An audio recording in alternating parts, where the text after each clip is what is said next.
Big breaking, मैं हूं आपके साथ हिमानी कटारिया। बुलेटिन की शुरुआत करेंगे इस वक्त की बहुत बड़ी खबर सामने आ रही है भोपाल से, जहां देर रात विधानसभा सचिवालय पहुंचे पीसीसी चीफ जीतू पटवारी। विधानसभा पहुंचते ही मुख्य सचिव के कमरे में पहुंचे पटवारी। कांग्रेस एमएलए की सदस्यता खत्म करने का लगाया आरोप। राजेंद्र भारती की सदस्यता खत्म करने के लिए खोला गया सचिवालय। बीजेपी के इशारे पर खोला गया सचिवालय। जीतू पटवारी ने कहा, रात में सदस्यता समाप्त करने का काम कर रहे थे। पी शर्मा ने यह बात कही। एफडी फर्जीवाड़े मामले में राजेंद्र भारती को 3 साल की सजा सुनाई गई है। तो यह बहुत बड़ी खबर इस वक्त आपको दे रहे हैं, जहां पर अब सियासत भी गर्माती हुई नजर आ रही है। देर रात विधानसभा पहुंचे। विधानसभा पहुंचते ही मुख्य सचिव के कमरे में सीधा जीतू पटवारी जो है पहुंचे। और देखिए, ये वीडियो लगातार हम आपको दिखा रहे हैं। ये वीडियो सामने आया है जहां देर रात जीतू पटवारी पहुंचे और देखिए जरा वहां पर क्या तस्वीरें बनती दिखी। राजेंद्र भारती की सदस्यता खत्म करने का खोला गया सचिवालय। बीजेपी के इशारे पर खोला गया सचिवालय। जीतू पटवारी ने यह आरोप लगाए हैं। बीजेपी के इशारे पर खोला गया सचिवालय। देर रात विधानसभा सचिवालय पहुंचे पीसीसी चीफ जीतू पटवारी। इस वक्त की बहुत बड़ी खबर सामने आ रही है।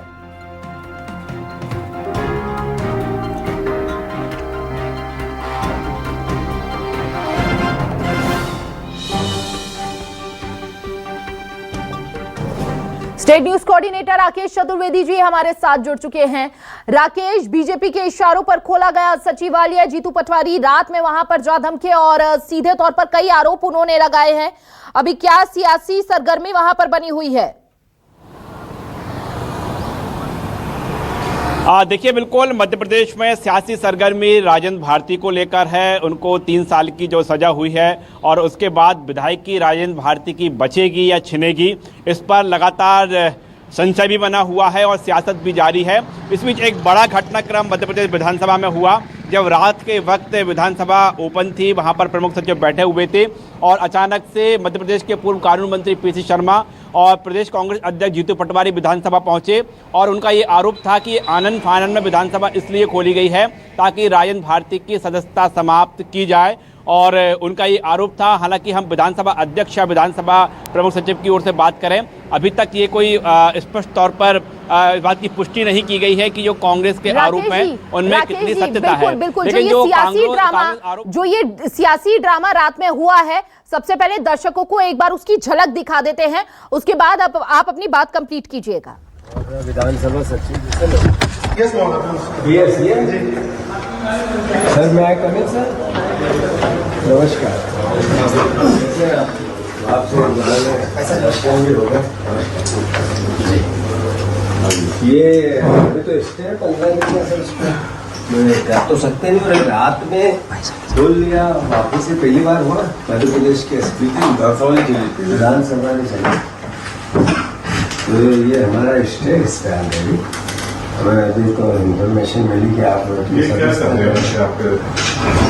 भाई साहब क्या समस्या है जो अभी आप इतनी रात 10:30 बजे रात को विधानसभा खुली है। करीब 11 बज गए। हमारे मुख्य सचिव हम आए तो उठ के चले गए इसके विधानसभा के। कोर्ट का स्टे है राजेंद्र भारती जी की उस पर, उसके बावजूद भी ये इस तरीके की हरकत कर रहे हैं। तो ये माननीय कोर्ट को अगर एविडेंस देने पड़ेंगे कि जितना अनैतिक काम हो रहा है, तो वो चूंकि हमारे विधानसभा के पूर्व एमएलए साहब हैं, इनको भी अधिकार है आने का। मैं भी पूर्व एमएलए हूँ, मुझे भी अधिकार है कि रात को 10:30 बजे क्यों कोर्ट खुली है, ये अपनी विधानसभा खुली है, ये सबसे बड़ा प्रश्न है। और विधानसभा 10 बजे तक तो चली नहीं पूरे टाइम, और अभी आके सदस्यता खत्म करने का काम कर। ये विधानसभा परिसर में हम आए हैं और विधानसभा सचिव।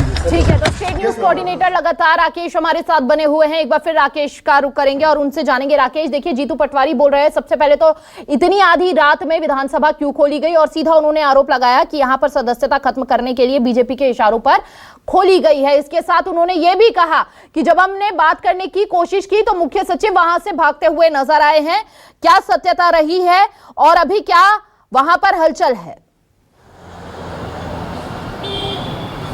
देखिए, बिल्कुल मध्य प्रदेश में जो बातचीत करें, सत्यता की जहाँ तक बातचीत है तो ये बात सही है कि कल विधानसभा खुली थी। ये भी सही बात है कि प्रमुख सचिव मौजूद थे। ये भी सही बात है कि पीसी शर्मा और जीतू पटवारी विधानसभा पहुंचे थे। लेकिन हम विधानसभा की बात करें तो राजेंद्र भारती हैं, 3 साल की उनको सजा हुई है।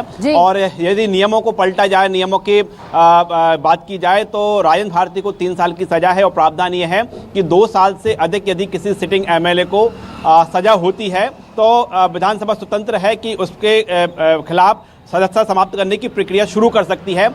लेकिन जो तर्क है, कांग्रेस का तर्क ये है कि कोर्ट का ये निर्देश है कि 60 दिन का समय दिया गया है राजेंद्र भारती को, जिसमें वो उच्च न्यायालय में या उच्चतम न्यायालय में अपनी अपील कर सकते हैं और उच्च अदालत से ये मांग कर सकते हैं कि जो एमपी एमएलए कोर्ट से सजा दी गई है उस मामले में याचिका स्वीकार कर उसे जो उनकी बातें वो सुनी जाए। तो ये कांग्रेस यही तर्क दे रही है कि जब तक राजेंद्र भारती का हाई कोर्ट या उच्च न्यायालय से कोई भाव नहीं पहुंच जाते, कोर्ट अपना कोई डिसीजन उच्च न्यायालय नहीं देता, तब तक ये कार्रवाई ना की जाए। लेकिन हम वर्तमान में बात करें तो जो एमपी एमएलए दिल्ली का कोर्ट का जो डिसीजन है वो डिसीजन जारी हो चुका है और डिसीजन हम कह सकते हैं कि विधानसभा भी पहुंचा ही होगा।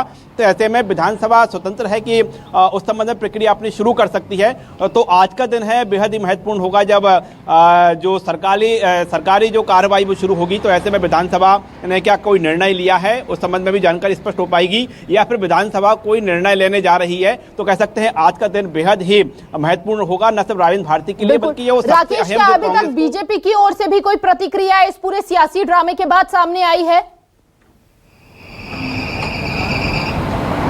देखिए, बीजेपी तो लगातार यही आरोप लगा रही है कि राजेंद्र भारती के खिलाफ कोई बीजेपी ने ये केस दर्ज नहीं कराया है, बल्कि गबन का मामला था, भ्रष्टाचार का मामला था, वो पुराना मामला था। उस संबंध में कोर्ट में मामला चल रहा था, कोर्ट ने अपना डिसीजन दिया है। और बीजेपी तो यही कह रही है कि नैतिकता तो यही बोलती है कि राजेंद्र भारती को जब कोर्ट ने दोषी करार दिया है तो इसमें कांग्रेस को भी अपनी स्थिति पूरी तरह से स्पष्ट करना चाहिए। लेकिन हम जो बात कर रहे हैं कि आज का दिन बड़ा ही महत्वपूर्ण रहेगा, न सिर्फ राजेंद्र भारती के लिए बल्कि आने वाले समय में जो राज्यसभा के चुनाव हैं उस लिहाज से भी यदि राजेंद्र भारती को उच्च न्यायालय से जो है राहत नहीं मिलती है, या फिर हम कहें कि विधानसभा इस संबंध में कोई एक्शन लेती है और निर्वाचन आयोग से अपील करती है कि जो निर्वाचन शून्य किया जाए राजेंद्र भारती का, तो ऐसे में राज्यसभा का जो चुनाव है 30 सीट को लेकर जो बार बार मध्य प्रदेश में लगातार कांग्रेस आरोप लगाती आ रही है कि बीजेपी की उस पर 30 नजर है 30 सीट पर, तो उस बात को जरूर हम कह सकते हैं कि बल मिलेगा। लेकिन आज का दिन बड़ा ही महत्वपूर्ण रहेगा और देखना होगा कि राजेंद्र भारती की विधायकी बचती है या फिर आज इस संबंध में कोई आगे कार्रवाई बढ़ती है। अभी और आगे बढ़ती हुई नजर आने वाली है उनकी। राकेश, बहुत बहुत शुक्रिया आपका, विस्तार पूर्वक पूरे सियासी ड्रामे को आपने जानकारी साझा करते हुए बताया। और एक बार फिर से दर्शकों को जरा वो सियासी ड्रामा दिखा देते हैं। विधानसभा परिसर में हम आए हैं और ये विधानसभा परिसर में हम आए हैं और विधानसभा सचिव जी से सर मैं कम सर नमस्कार। आपसे होगा ये अभी तो स्टे है 15 दिन सर, उसको कर तो सकते नहीं। और रात में बोल लिया, वापस से पहली बार हुआ मध्य प्रदेश के एसपी की विधानसभा ने चली, तो ये हमारा स्टे इस पे ऑलरेडी। हमें अभी तो इन्फॉर्मेशन मिली कि आप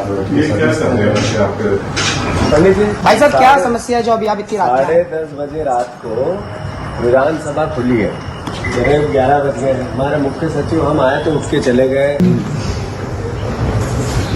इसके विधानसभा के। कोर्ट का स्टे है राजेंद्र भारती जी की उस पर, उसके बावजूद भी ये इस तरीके की हरकत कर रहे हैं। तो ये माननीय कोर्ट को अगर एविडेंस देने पड़ेंगे कि जितना अनैतिक काम हो रहा है, तो वो चूंकि हमारे विधानसभा के पूर्व एमएलए साहब हैं, इनको भी अधिकार है आने का, मैं भी पूर्व एमएलए हूँ, मुझे भी अधिकार है कि रात को 10:30 बजे क्यों कोर्ट खुली। ये विधानसभा परिसर में हम आए हैं और विधानसभा सचिव जी से सर मैं कम सर नमस्कार। आपसे होगा ये अभी तो स्टे है 15 दिन।